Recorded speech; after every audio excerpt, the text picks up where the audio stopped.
नमस्कार दोस्तों, स्वागत है आपका एक बार फिर से ब्रेन रूट क्लासेस के अंदर। दोस्तों आज हम डिस्कस करेंगे बहुत ही इंपॉर्टेंट और कंटेम्प्रेरी टॉपिक जो कि है BRICS Rio de Janeiro declaration of 2025। ये डिक्लेरेशन हाल ही में ब्रिक्स में रियो डी जेनेरियो सिटी में हुई 17th ब्रिक्स समिट के दौरान अडॉप्ट किया गया। और ये समिट हिस्टोरिक इसलिए माना जा रहा है क्योंकि पहली बार ब्रिक्स एक्सपेंशन के बाद इतनी बड़ी संख्या में कंट्रीज एक साथ बैठी थी।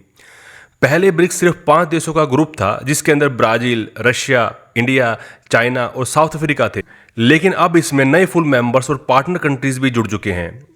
इस समिट में कुल 11 मेंबर्स, 10 पार्टनर कंट्रीज और 8 इनवाइटेड नेशंस ने हिस्सा लिया। साथ ही कई इंटरनेशनल ऑर्गेनाइजेशंस भी प्रेजेंट थी। सबसे बड़ी हाईलाइट ये रही कि इंडोनेशिया ऑफिशियली ब्रिक्स का नया मेंबर बना। साथ ही Belarus, Bolivia, Kazakhstan, Cuba, Nigeria, Malaysia, Thailand, Vietnam, Uganda और जो उज्बेकिस्तान है उनको ब्रिक्स पार्टनर कंट्रीज का स्टेटस मिला। इस तरह ब्रिक्स अब सिर्फ एक छोटा इकोनॉमिक फॉर्म नहीं बल्कि ग्लोबल साउथ की कलेक्टिव वॉइस बनता जा रहा है। दोस्तों इस डिक्लेरेशन का टाइटल था strengthening global south cooperation for more inclusive and sustainable governance. नाम से ही साफ है, इसका फोकस ग्लोबल गवर्नेंस को रिफॉर्म करने और उसे और ज़्यादा इंक्लूसिव बनाने पर है ताकि डेवलपिंग कंट्रीज़ की वॉइस भी सुनी जा सके। और ये भी साफ मैसेज था कि ब्रिक्स अब अपने आप को सिर्फ ट्रेड या इकोनॉमिक तक सीमित नहीं रखना चाहता बल्कि हेल्थ, क्लाइमेट, टेक्नोलॉजी और सोशल जस्टिस जैसे इश्यूज पर भी ग्लोबल लीडरशिप देना चाहता है। दोस्तों डिक्लेरेशन में सबसे पहले बात हुई सोशली डिटरमाइंड डिजीजेस की, यानी SDGs की। अब दोस्तों आप सोच रहे होंगे कि जो सोशली डिटरमाइंड डिजीज हैं ये क्या होती हैं। ये वो डिजीज हैं जो पॉवर्टी, पुअर लिविंग कंडीशन और इनइक्वालिटी की वजह से फैलती हैं, जैसे कि ट्यूबरक्लोसिस, माल न्यूट्रिशन रिलेटेड डिजीजेस। ब्रिक्स ने partnership for elimination of SDGs इसको लॉन्च किया। इसका एम है कि ब्रिक्स कंट्रीज मिलकर रिसोर्स पूल करें, नॉलेज को शेयर करें और ऐसे डिजीजेस को एलिमिनेट करने के लिए इंटीग्रेटेड सॉल्यूशन बनाएं। ये बहुत बड़ा स्टेप है क्योंकि ये बताता है कि ब्रिक्स सिर्फ इकोनॉमिक या फाइनेंशियल इश्यूज पर नहीं बल्कि ह्यूमन वेलबींग्स और हेल्थ पर भी इक्वली सीरियस है। दूसरा मेजर हाईलाइट था क्लाइमेट फाइनेंस डिक्लेरेशन। ये आउटकम सबसे ज़्यादा चर्चित रहा। ब्रिक्स कंट्रीज ने डिमांड किया कि डेवलप्ड कंट्रीज 2035 तक कम से कम $300 billion per year developing countries को क्लाइमेट एक्शन के लिए दें। साथ ही उन्होंने ये भी रिमाइंड किया कि पेरिस एग्रीमेंट के तहत 2025 तक हर साल $100 बिलियन देने का वादा डेवलप कंट्रीज ने किया था, लेकिन वो अभी तक फुलफिल नहीं हुआ है। ब्रिक्स ने यह भी कहा कि सिर्फ ट्रेडिशनल फाइनेंस टूल्स से काम नहीं चलेगा बल्कि ब्लेंडेड फाइनेंस, ग्रीन बॉन्ड्स और इंश्योरेंस और रिस्क मिटिगेशन मेजर्स अडॉप्ट करने होंगे ताकि ज्यादा फंडिंग अनलॉक हो सके।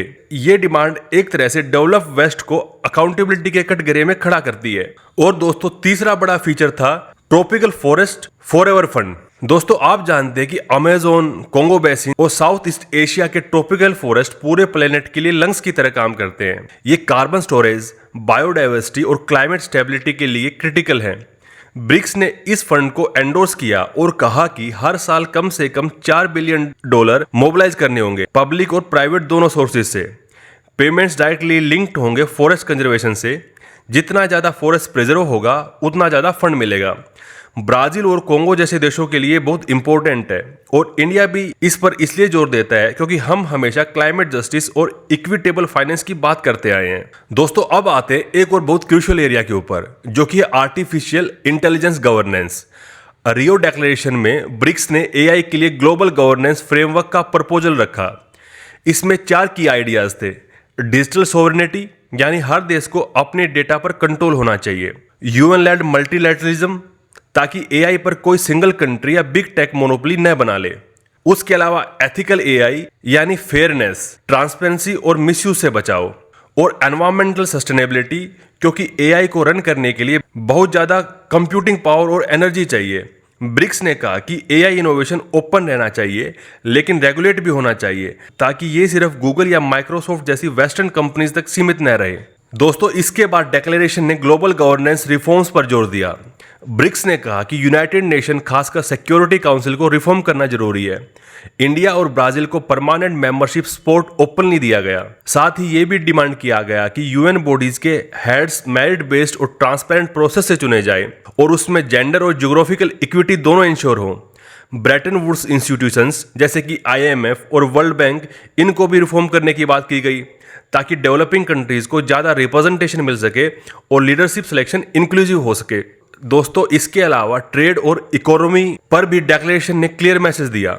ब्रिक्स ने कहा कि यूनिलैटरल सैंक्शंस, टैरिफ और प्रोटेक्शनिस्ट मेजर्स से ग्लोबल इकोनॉमी डिस्टर्ब होती है। ये सीधा रेफरेंस था US और EU की पॉलिसीज की तरफ। ब्रिक्स ने WTO सिस्टम को ट्रांसपेरेंट और रूल बेस्ड बनाने की बात दोहराई। साथ ही ब्रिक्स ने न्यू डेवलपमेंट बैंक के अंदर BRICS multilateral guarantee pilot launch करने की बात की। इसका मतलब ये है कि डेवलपिंग कंट्रीज में प्राइवेट इन्वेस्टमेंट अट्रैक्ट करने के लिए डी रिस्क मैकेनिज्म क्रिएट किए जाएंगे और ब्रिक्स इकोनॉमिक पार्टनरशिप 2030 स्ट्रेटेजी भी जल्दी फाइनलाइज करने की बात की गई। दोस्तों, अब देखते हैं ये डिक्लेरेशन ग्लोबल साउथ के लिए क्यों सिग्निफिकेंट है। सबसे पहली बात ये कि ये डॉक्यूमेंट पूरी तरह से डेवलपिंग वर्ल्ड की प्रायोरिटीज को सेंटर स्टेज पर लाता है। पॉवर्टी, इनइक्वालिटी, क्लाइमेट फाइनेंस और फेयर ट्रेड। दूसरा, ये मल्टीपोलैरिटी पर जोर देता है, मतलब ना US डोमिनेट करेगा ना चाइना अकेला कंट्रोल करेगा। तीसरा, ये साउथ साउथ कोऑपरेशन को इंस्टीट्यूशनलाइज करता है। एग्जाम्पल के तौर पर इंडिया को United nation security council reform bid में सपोर्ट मिला।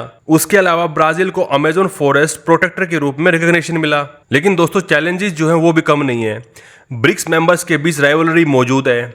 इंडिया और चाइना की बॉर्डर टेंशंस, ब्राजील की इकोनॉमिक स्लोडाउन और रशिया के ऊपर सैंक्शन लगे हुए हैं। क्लाइमेट फाइनेंस और AI फ्रेमवर्क फिलहाल नॉन बाइंडिंग है, यानी एक्चुअल इम्प्लीमेंटेशन फ्यूचर पर डिपेंड करती है।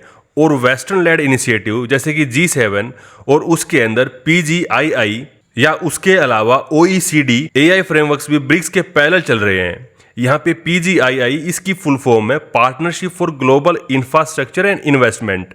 ये G7 द्वारा लीड किया एक ग्रुप है जो डेवलपिंग कंट्रीज के अंदर इंफ्रास्ट्रक्चर प्रोजेक्ट्स को फंड करता है। तो दोस्तों, हम ये कह सकते हैं कि रियो डी जेनेरियो डिक्लेरेशन सिर्फ एक स्टेटमेंट नहीं है, बल्कि ब्रिक्स का क्लियर एम्बिशन है ग्लोबल गवर्नेंस को रिफाइन करने का।